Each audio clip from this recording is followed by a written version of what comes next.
Hello everyone, आज है 3 जनवरी और आज इस वीडियो में हम बात करेंगे रेलवे सेक्टर से जुड़ी हुई दो दमदार कंपनियों के बारे में जिसने पिछले कुछ दिनों में काफी ज्यादा वॉलेटिलिटी मार्केट में दिखाई है। तेजी और गिरावट दोनों ही देखने को मिली है, लेकिन तेजी बहुत ज्यादा है। पहला है इंडियन रेलवे फाइनेंस कॉर्पोरेशन, 33-34 का यह शेयर है, और दूसरा है रेल विकास निगम, 71-72 रुपीज का यह शेयर है। और दोनों में ही आज काफी बड़ी तेजी आई है। वीडियो में डिस्कस करेंगे कि जिस प्राइस पे दोनों ही कंपनियां ट्रेड कर रही है वो प्राइस या खरीदारी के लिए अट्रैक्टिव है भी कि नहीं। वीडियो को शुरू करूं उससे पहले अगर आपने अभी तक चैनल को सब्सक्राइब नहीं किया है तो प्लीज अभी इसे सब्सक्राइब कर लीजिए, क्योंकि आगे भी बहुत सारे वीडियोस हैं जो आपको काफी ज्यादा हेल्प करेंगे। तो शुरुआत करते हैं हम इंडियन रेलवे फाइनेंस कॉर्पोरेशन से। 2.5% की तेजी है आज। यहाँ पर एक महीने में अगर आप देखोगे तो 35 का था, टूट गया था जब बाजार ये टूटा था, 27 तक गया, वापस तेजी पकड़ ली थी।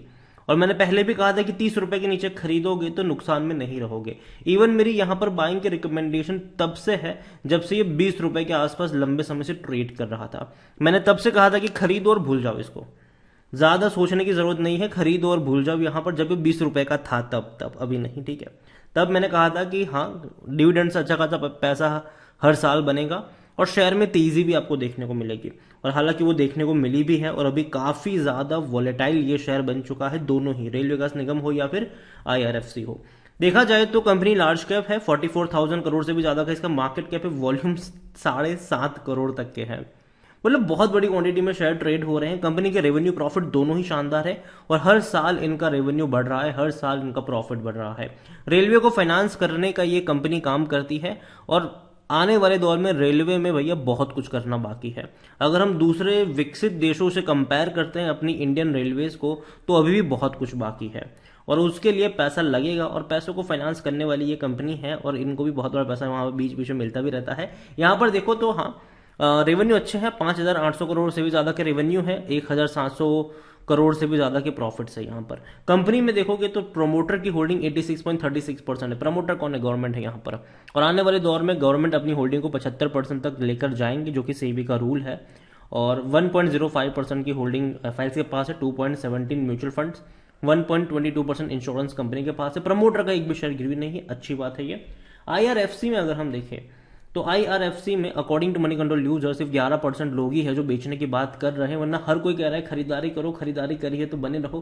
कंपनी डिविडेंड भी देखो तो अच्छा खासा पे कर रही है। पिछले साल भी इसने तकरीबन 1.5 रुपए का आपको डिविडेंड पे किया है, 2 बार पे किया है ये, पहले 63 पैसा फिर 80 पैसे का, कुल मिलाकर 1.5 रुपए का डिविडेंड है। 2021 में भी अगर देखो तो अच्छा डिविडेंड था, ये काफी अच्छा डिविडेंड था मेरे हिसाब से। और यही मैं कहता हूं कि देखो पैसा यहाँ पर डिविडेंड के थ्रू भी बनता है और लॉन्ग टर्म में जो तेजी आती है उसके जरिए भी बनता है। हर साल का रेवेन्यू पिछले साल के मुकाबले ज्यादा ही है, कम नहीं हुआ है। हर साल का प्रॉफिट जो है वो पिछले साल से ज्यादा ही है, कम नहीं हुआ है। तो ये एक अच्छे साइन है कंपनी में, कंपनी बढ़ रही है हर बार।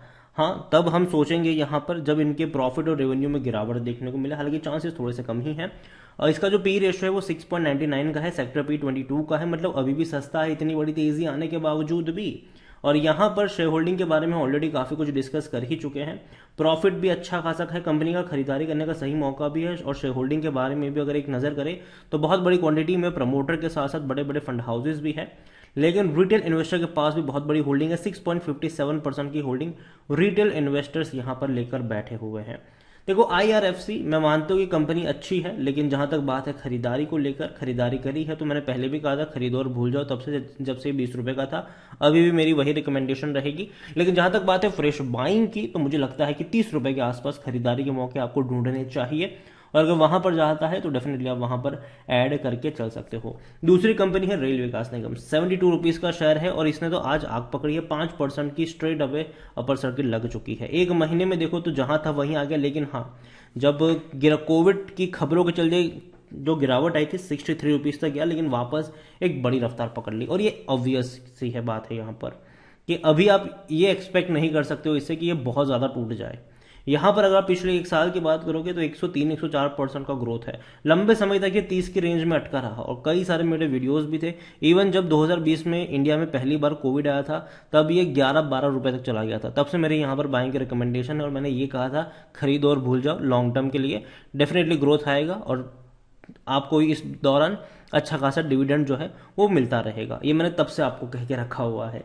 रेल विकास निगम अगर हम देखेंगे तो मिड कैप शेयर है ये, 15,000 करोड़ के आसपास का इसका मार्केट कैप है, वॉल्यूम इसका 2 करोड़ से भी ज्यादा का है, मतलब बड़ी क्वांटिटी में शेयर ट्रेड होते नजर आए। प्रमोटर की 78.20% की होल्डिंग है। प्रमोटर यहाँ पर सरकार ही है, सरकारी कंपनी है ये। इसको भी सरकार अपनी थोड़ी सी होल्डिंग बेचेंगे आने वाले दौर में, 75% तक लेकर जाएंगे। 1.76% एफआईएस के पास है, 0.12% म्यूचुअल फंड के पास है, 7.31% इंश्योरेंस कंपनी के पास है। प्रमोटर का एक भी शेयर गिरवी नहीं है, और जनरली बात है सरकारी कंपनियों के शेयर गिरवी होते भी नहीं है। अगर रखेंगे भी तो किसको रखेंगे। यहाँ पर अगर रेल विकास निगम को लेकर देखा जाए तो रेल विकास निगम में इनको कई सारे ऑर्डर्स मिले भी हैं। अभी हाल फिलहाल में ही इनको मालदीव से बहुत बड़ा ऑर्डर मिला था 1545 करोड़ का, जो कि काफ़ी बड़ी बात है। इवन इंडिया के में भी और इंडिया के बाहर भी कई सारे बड़े प्रोजेक्ट ये कंपनी हैंडल करती है। एक भी share according to Moneycontrol user कोई भी बेचने की बात नहीं कर रहा है, हर कोई कह रहा है खरीदो, खरीदारी करी है तो बने रहो। कंपनी में भी अगर आप देखो तो यहाँ पर भी वही केस है, रेवेन्यू हर साल बढ़ रहा है और हर साल का रेवेन्यू पिछले साल के मुकाबले ज्यादा रहा है। प्रॉफिट भी अगर आप देखो तो सेम वही है, हर साल बढ़ रहा है और हर साल का प्रॉफिट पिछले साल के मुकाबले ज्यादा है, और ये एक अच्छे साइन है यहाँ पर। और डिविडेंड की भी अगर हम बात करें तो बहुत ही बेहतरीन डिविडेंड भी पे कर रहा है। आप खुद देखिए कि कंपनी ने तकरीबन 2 रुपए के आसपास का डिविडेंड पिछले साल पे किया है 2022 में। इससे पहले 2021 में भी इसने 1.5 रुपए तक का डिविडेंड पे किया, तो जो कि अच्छी बात है। मतलब कंपनी अच्छा डिविडेंड पे कर रही है। इवन कह सकते हो आप कि भैया बैंक एफडी जितना आपको से पैसा डिविडेंड के थ्रू मिल रहा है, बस आपकी जो बाइंग प्राइस है वो सही कीमत पर होनी चाहिए। जैसे कि दोनों ही कंपनियों के शेयर जब 20 रुपए पर ट्रेड करे थे, कई सारे वीडियोस थे मेरे कि खरीदो और भूल जाओ, खरीदो और भूल जाओ।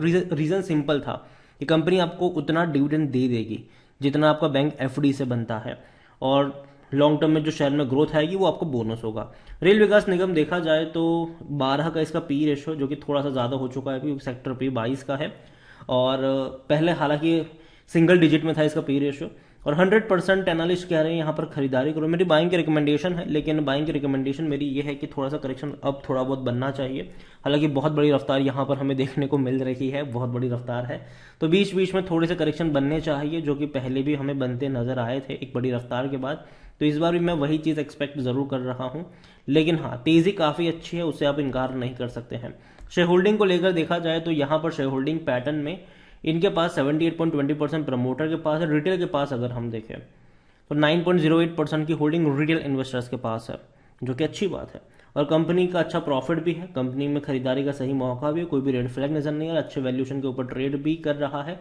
तो दोनों ही कंपनी रेलवे से जुड़ी हुई कंपनी है, और दोनों ही कंपनी को लेकर मैं कहूंगा कि यहां पर मौके तब बनते हैं जब ये काफी सस्ते होते हैं, और वो काफी अच्छे मौके थे जरूर, जो कि अब थोड़े से निकल चुके हैं डेफिनेटली, क्योंकि दोबारा अब वो उस रेंज में नहीं जाने वाले, दोबारा वो अब 20 रुपए पर 30 रुपए पर नहीं मिलने वाले हैं आपको, ठीक है। तो अभी आपकी जो बाइंग प्राइस यहां से बनती है, तो जिस प्राइस पर ट्रेड कर रहे हैं वहां से अगर 10-15% की गिरावट आती है तो खरीदारी के मौके आपको ढूंढने चाहिए। दोनों ही कंपनियां शानदार है, दोनों ही कंपनी लॉन्ग टर्म के लिए ही है। वीडियो को यहीं पे एंड करूंगा, पसंद आया हो तो लाइक कर, शेयर कर, चैनल अगर पहली बार है तो प्लीज सब्सक्राइब करें। और रेल विकास निगम या फिर इंडियन रेलवे फाइनेंस कॉर्पोरेशन, दोनों में से कौन सी कंपनी आपको पसंद है वो भी आप मुझे कमेंट में लिखकर बता सकते हैं। Thank you.